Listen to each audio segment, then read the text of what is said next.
Nemu kita geng, ito lagi nama. Nya dito daging baya.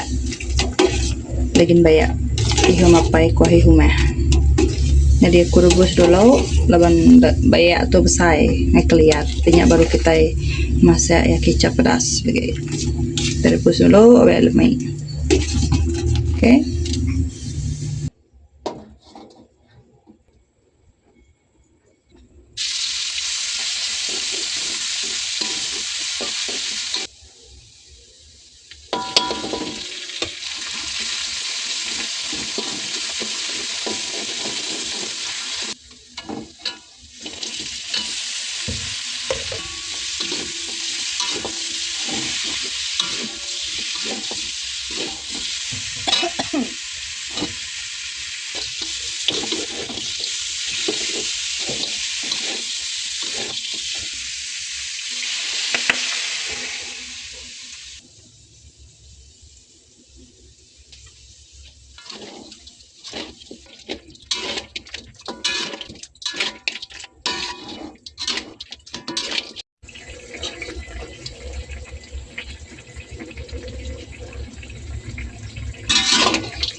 Daging bayak kita udah mansau, geng. Ya mah penampakannya.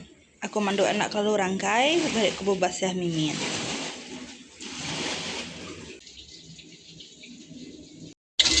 Lawak sarito cukup istimewa.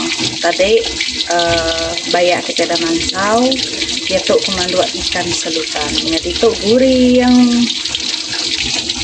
atau dikukus. Nah, bahagian kepala ya dikukus. Maka besar kita sahih itu. Oke. Goreng bahagian itu ya. Oke, geng, sentahan ngantai duitnya lawak kita nyaman dito aku kenyepe bayak tadi. Bayak tadi nya. Ini ndak sai neh. Tunggu kita. Dah. Hindi nipay ah. Okay.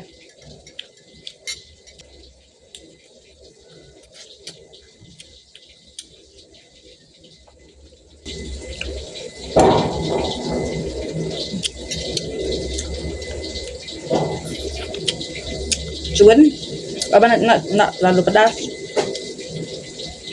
nak terlalu manis. Dalam masakan bayak itu tadi aku nggak ada yang garam. Aku cuma nak penyedap rasa, sus tiram, kicap asin, kicap mania.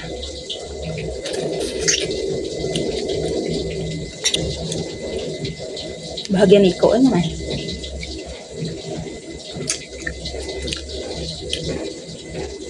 Tidak. Boleh kukunyit nolah dah. Boleh makan tu dicat. Tu hiang pulang tu tu. Nolah. Tu nanti ngelak. Dia penggelan. Paling aku suka banget bahagian iko ya. Kulit.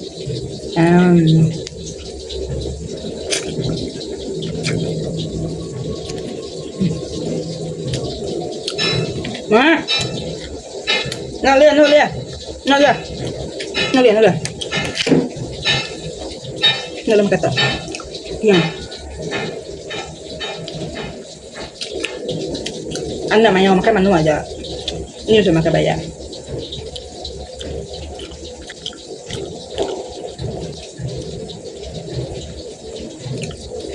Besar banyak tu pada aku. Bagian nama tu dah.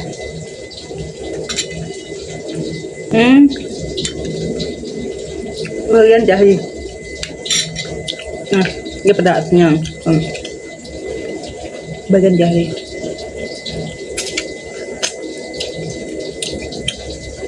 Ibu sigi minat makan banyak ahi suba. Aku ya.